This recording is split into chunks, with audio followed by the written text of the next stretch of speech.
pessoal, agora chegamos no ganha-pão da aplicação, né? Porque é o que a gente sempre quis desde o começo, que era emprestar livro e devolver livro. Que precisavam que os livros existissem e os usuários existissem. Então, esse é muito interessante a gente acompanhar pelo caso de uso, tá? Então, vamos fazer um caso de uso aqui,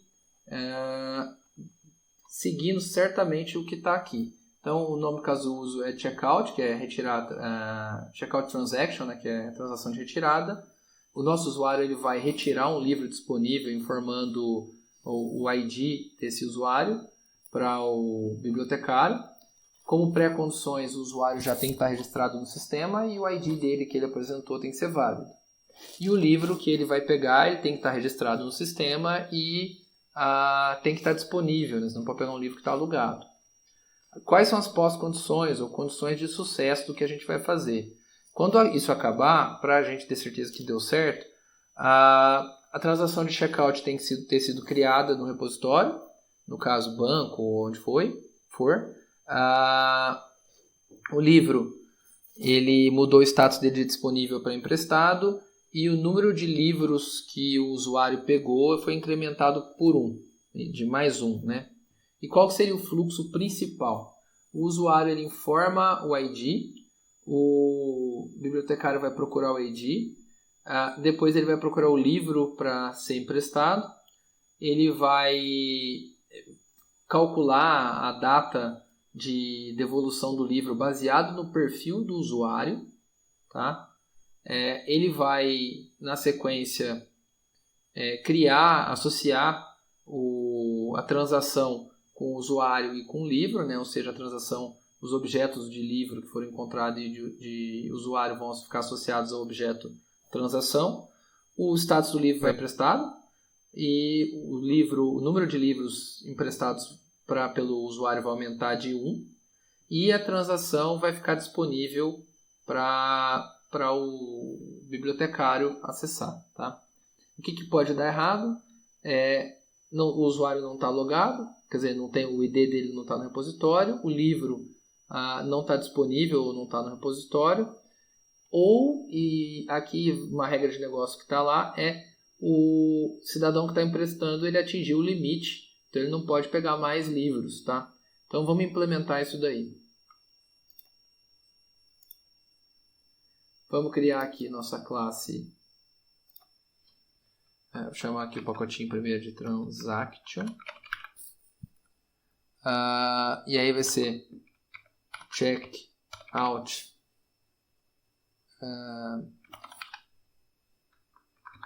Aqui vai ser ponto. Checkout transaction use case. E aí aqui a gente vai ter o mesmo esqueminha, a gente vai precisar de um DAO de transação. Eu vou copiar aqui do livro esse DAO dele aqui e vou jogar ele dentro do de transação para que a gente possa aproveitar aqui, tá? Então, book, eu venho aqui, dou um refactor nele para transaction. E aí no caso do transaction DAO, a gente vai ter um find diferente aqui, que seria o find open by book ID, que vai retornar uma transação que estiver aberta.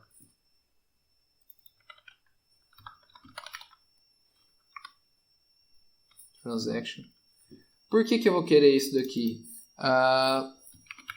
Porque na hora que eu for devolver, eu vou precisar pegar a transação daquele livro que a pessoa veio apresentar de volta para retornar, para eu poder colocar a data de retorno nessa transação e finalizar ela. Então eu preciso encontrar uma transação aberta pelo ID do livro que está sendo devolvido, tá? Então, agora que eu tenho aqui e todos os outros já estão implementados no DAO direto, eu tenho que trocar isso aqui por transaction. E só. Acho que por enquanto está ok. Então aqui eu vou criar um private transaction DAO. e fazer o construtor out insert com o construtor para fazer a injeção de dependência. E agora a gente vai implementar esse método que é um pouco mais cabeludo, porque eu vou precisar passar várias outras coisas, tá? Eu vou precisar encontrar o livro, vou precisar encontrar o usuário, atualizar o livro e atualizar o usuário. Então aqui, ó, eu vou fazer várias injeções de dependência. Find user use case. Então aqui vai ficar find user use case. Private find book use case. Find book use case. Private update user use case e update book use case.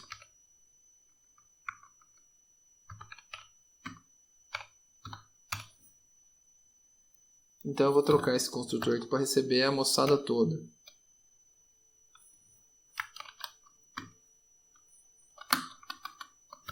Então já fiz meu construtor monstrengo e ele recebe todas as injeções de dependência do que pode ser feito aqui dentro, para que ele fique flexível, tá?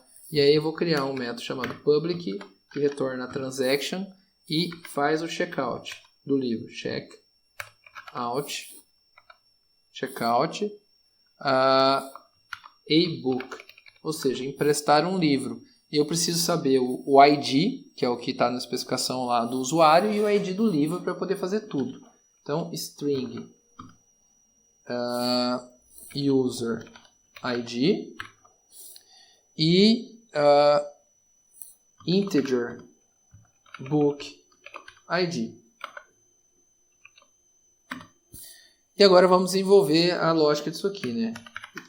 Se o user ID for nulo ou o book ID for nulo, eu não posso nem continuar, então eu vou dar uma exceção aqui. Throw new e liga o argumento exception, colocando aqui user ID and or book ID, escapuliu aqui, ID is null.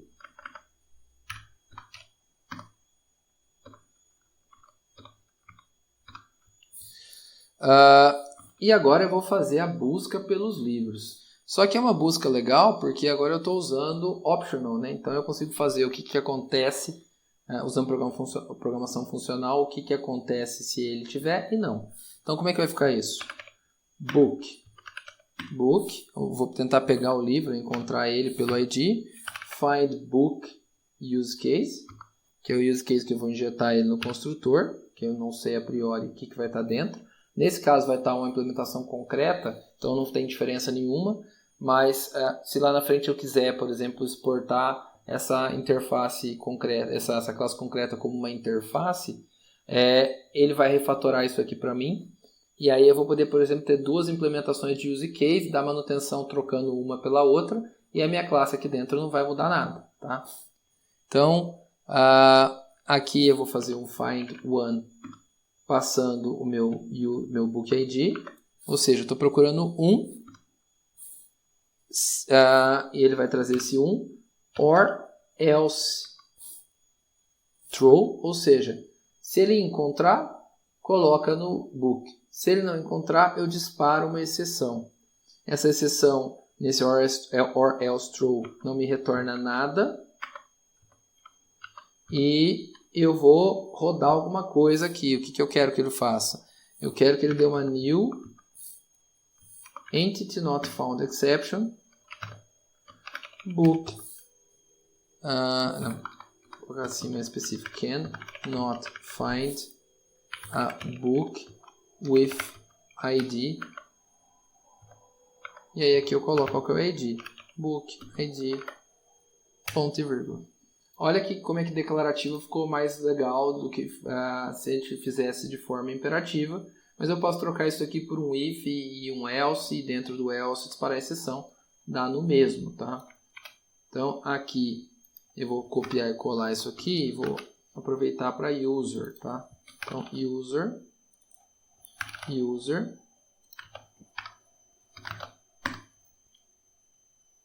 e aí vai ser find,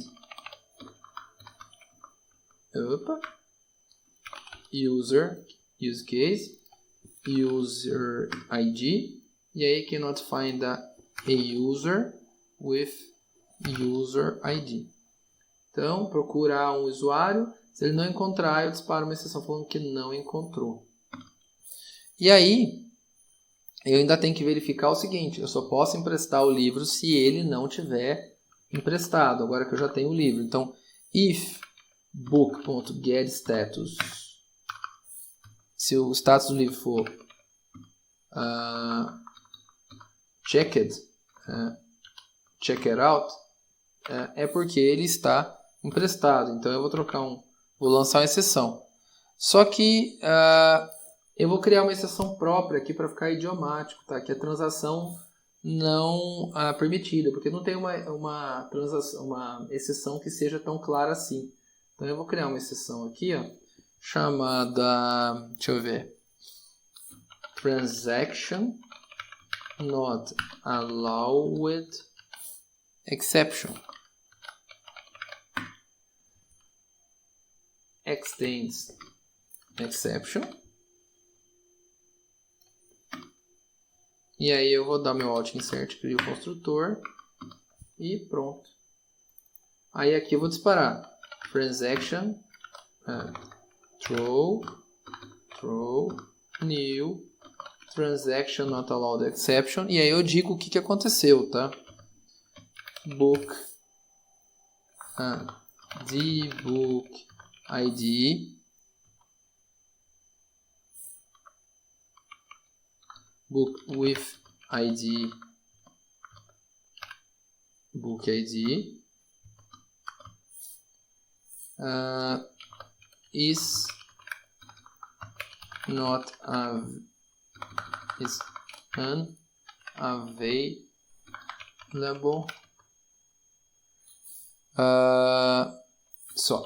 Está indisponível.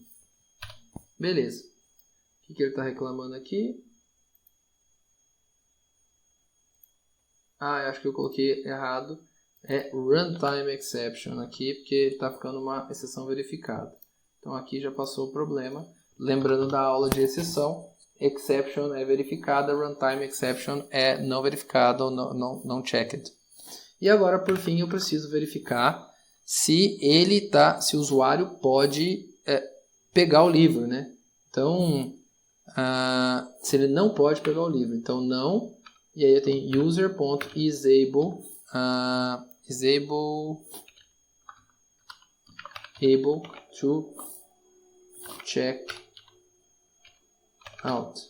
Só que eu não tenho esse método implementado, eu vou ter que fazer ele na mão lá. Então vamos lá no meu user de novo. Aqui isso lá nas entidades.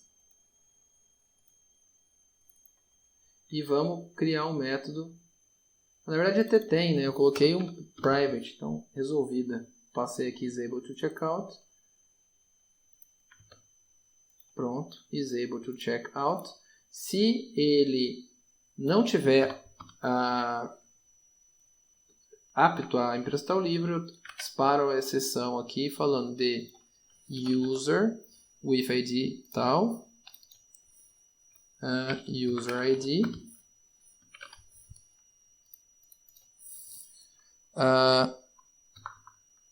exceeded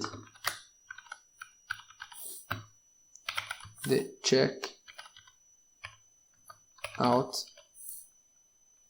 limit.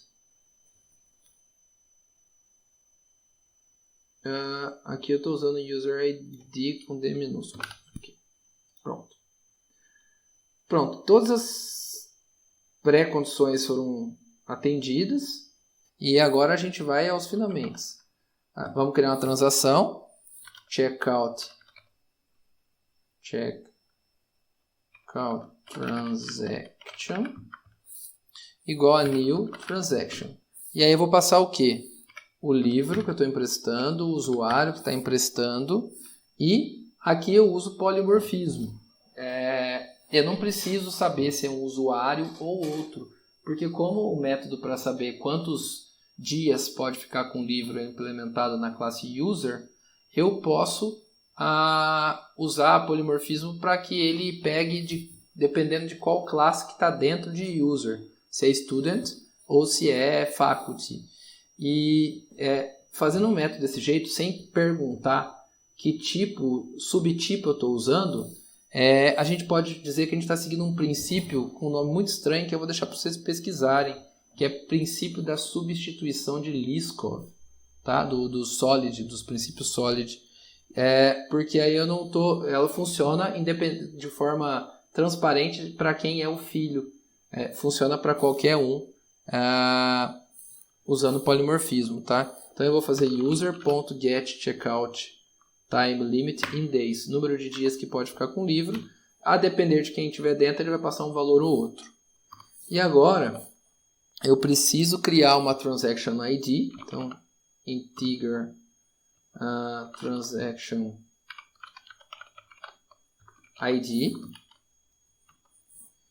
igual a transaction DAO ponto, e aí eu vou ter que criar ele no banco, né? Então eu crio ele lá no banco ou no repositório, meu checkout transaction aqui. Então eu criei a transação, persisti ela no banco, associada a livro, usuário e com a informação de quantos dias ele vai ter para devolver. Bom, agora eu preciso fazer as pós-condições, né? Então book.set status book status.checked out, ou seja, o livro está emprestado, e atualizo ele no banco. Então eu não vou usar o DAO direto, eu vou usar o use case, né? Então update book use case, que é o use case que guarda livros no banco, e aí eu vou passar o update, o livro que eu acabei de atualizar o valor dele, e vou passar aqui, vou atualizar o meu user incrementando, né? Então increase number of booked checkout, ou seja, quantos livros ele pegou vai subir. Então, e atualizo ele no banco, update user use case, update user, e retorno a minha transaction DAO.findOne.get. Eu vou retornar o meu objeto persistido no banco, tá? Então return transaction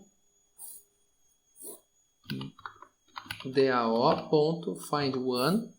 Vou passar a minha transaction DAO.get.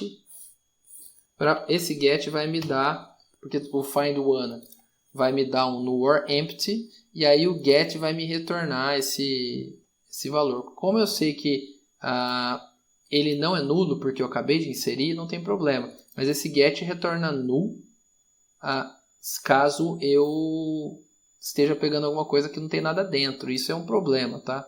Então, na verdade ele não vai nem tornar null, né? Ele vai dar um no such element exception.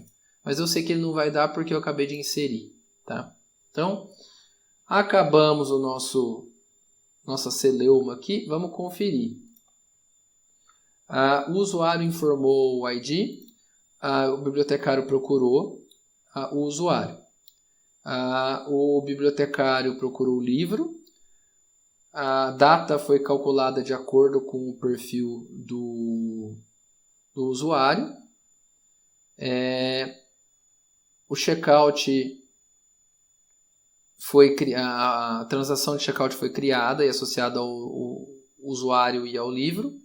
O status do livro mudou para checked out, o número de livros aumentou e a transação, os dados da transação se tornaram disponíveis para o bibliotecário.